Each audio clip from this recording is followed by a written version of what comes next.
Hi, my name is Indibari Kumarake, and in this presentation today, I would be speaking about the business strategy of working capital management.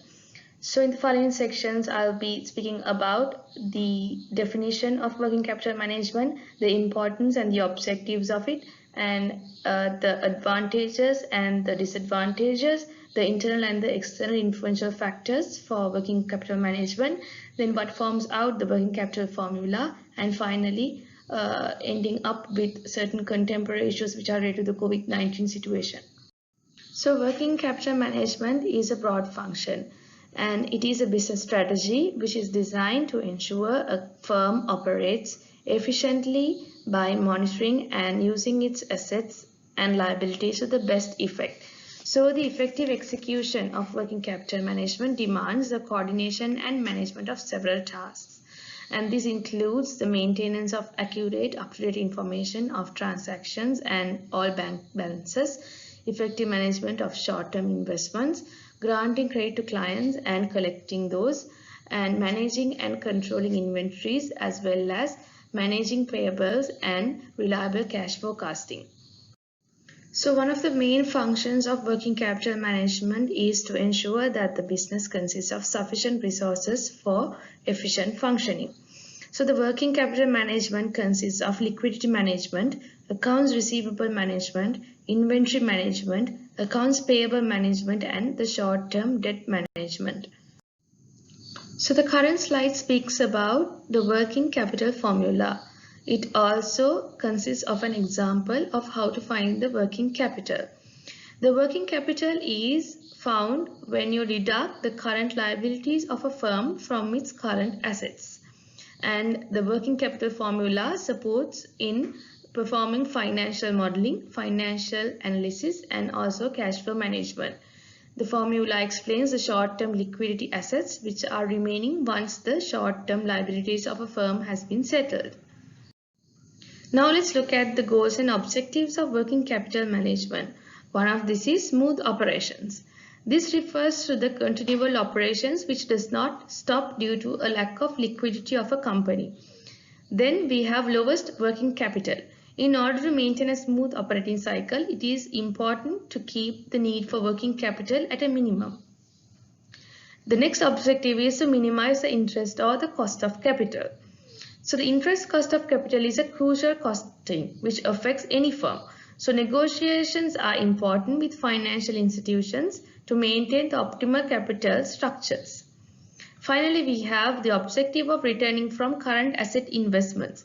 During times of excess liquidity, firms should plan on best short-term investment avenues which benefits from their idling funds.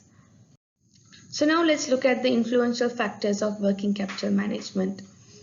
So this is divided into two categories. So let's look at the internal factors first, and this comprises of the organizational size and the growth rate, the organizational structure in terms of leadership, and the complexity of working capital management, the borrowing or the lending and investing capacities or the positions. So next we have the external factors, which consist of the banking services, the interest rates of the country, the new technologies and innovation in place, the macroeconomic environment of the country, and also the competitors and the rivalry around the firm. So now let's look at the many advantages of working capital management. This ensures sufficient liquidity whenever that is required, and it avoids any operational disruptions. It helps to maximize profits and provides cash discounts to clients, easy loan schemes, regular supply of raw materials, regular payments of wage and daily expenses, capacity to face a crisis or a pandemic, enables and improves financial health, and develops competitive advantage through the streamlining of operations.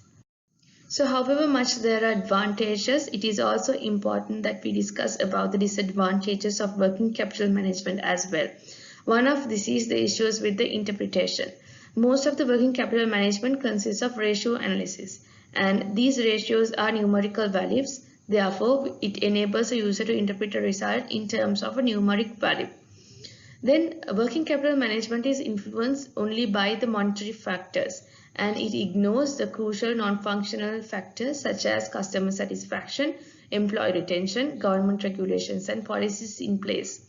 And it is also identified that working capital management finds it challenging to accommodate sudden changes of an economy. Then there is high dependency of data, and small firms may not be having the innovation and also the capability of data generation mechanisms in order to support the working capital management systems and strategies. Next, we have challenges for the firm to exploit favorable market conditions. Then the return of investment failures due to the shortage of working capital, and also there should be possibilities of settling short-term obligations on time. So now let's look at the types of working capital. Firstly, we have the gross working capital, and this is the sum of capital which is invested in current assets. Then we have the net working capital, and this is used in the general context of working capital and is found when you deduct the current liabilities from the current assets. You should be able to find the net working capital. Then we have the permanent or the fixed working capital, and this is the extent of working capital which below this level the business has never gone down, and the long-term fixed sources of capital used to cover the most essential expenses of a business. Finally, we have the temporary or the variable working capital, and is subdivided into seasonal working capital and the special working capital. And this working capital is fluctuating and it is considered as a variable working capital. So now let's look at the three working capital management approaches. The first one is the matching or the hedging approach. This strategy is when the assets and the liabilities are matched towards the maturities. In this approach, each asset will be financed by a debt instrument of the same subsequent maturity. Next, we have the conservative approach. This strategy enables financing of working capital with low risk and low profitability. This is when the company prefers to have more cash liquidity on their hand. Apart from short-term working capital, it is also financed by long-term financing sources in this strategy apart from fixed assets and permanent current assets. This approach provides highest interest while maintaining lowest liquidity risks. Finally, we have the aggressive approach, and this is when an organization wishes to take high risks when the temporary funds are used at a high level to finance current and fixed assets. So towards the final part of this presentation today, I would like to touch base on the contemporary issues of working capital management related to the COVID-19 situation. So as everyone knows, the impact of COVID-19 is already affecting the global supply chains, including business as usual functions of many companies across the world. So therefore, a firm's demand for cash could arise in unexpected speeds and prevailing conditions.